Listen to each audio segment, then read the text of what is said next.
सियावर रामचंद्र की जय। प्रिय भक्तों, आज हम रामायण के अयोध्या कांड में दोहा संख्या नंबर 130 से आगे पढ़ेंगे। आप सभी संपूर्ण श्रद्धा, प्रेम और विश्वास के साथ सुने और इसी तरह प्रतिदिन रामायण पाठ से जुड़े रहने के लिए हमारे चैनल भक्ति में शक्ति को लाइक, शेयर व सब्सक्राइब अवश्य करें। और अगर आप श्री राम के, हनुमान जी के सच्चे भक्त हैं तो कमेंट में जय श्री राम लिखना ना भूलें। सियावर रामचंद्र की जय। स्वामी सखा पितु मातु गुर, जिनके सब तुम तात। रामा जिनके सब तुम तात। मन मंदिर तिनके बसहूँ, सिए सहित दो भ्रात। सियावर राम जय जय राम, मेरे प्रभु राम जय जय राम। इस दोहे का अर्थ है, हे तात, जिनके स्वामी, सखा, पिता, माता और गुरु सब कुछ आप ही हैं, उनके मन रूपी मंदिर में सीता सहित आप दोनों भाई निवास कीजिए। अवगुण तजी सबके गुण गही, विपर धेनु हित संकट सहही।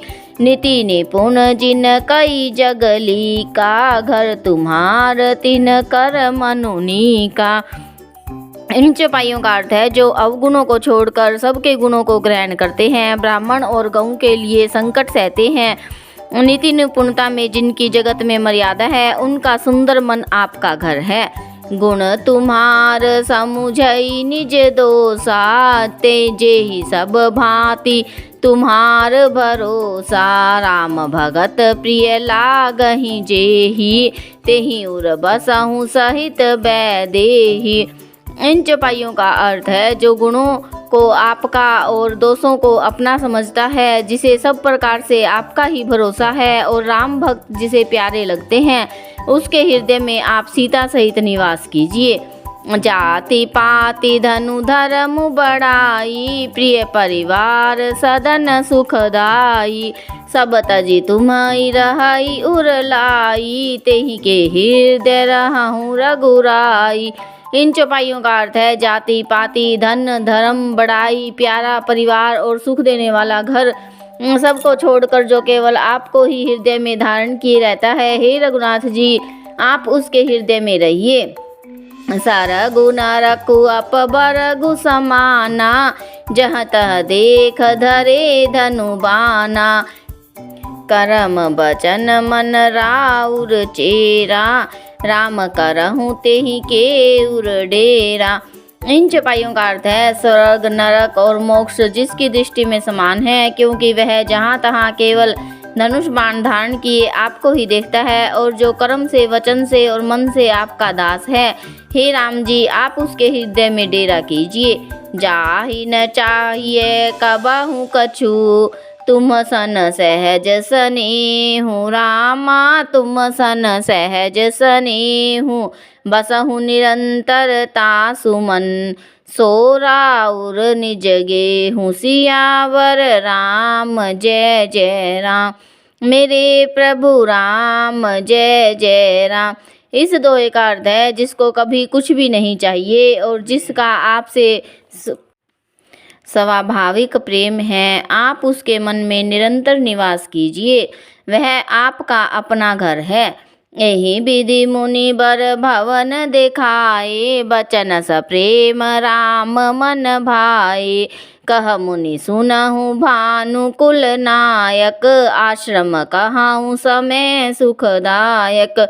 उन चौपाइयों का अर्थ है, इस प्रकार मुनि श्रेष्ठ वाल्मीकि जी ने श्री रामचंद्र जी को घर दिखाए। उनके प्रेम पूर्ण वचन श्री राम जी के मन को अच्छे लगे।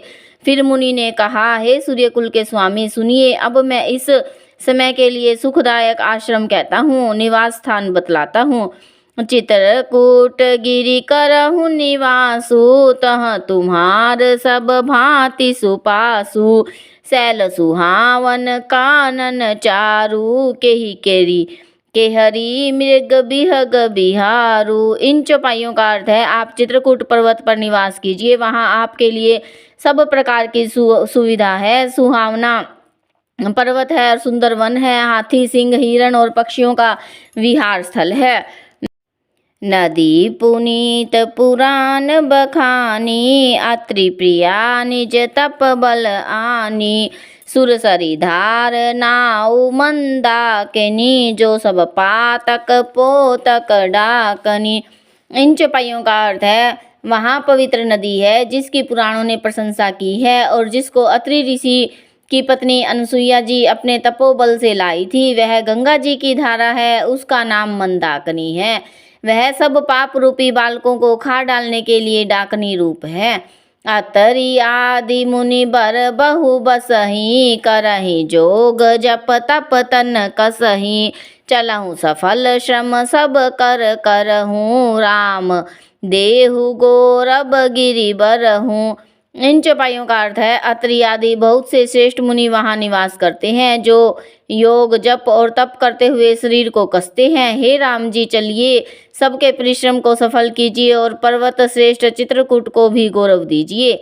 चित्रकूट महिमा अमित, कही महामुनि गाई। रामा कही महामुनि गाई, आई नहाए सरित बर, सिय समेत दो भाई। सियावर राम जय जय राम, मेरे प्रभु राम जय जय राम।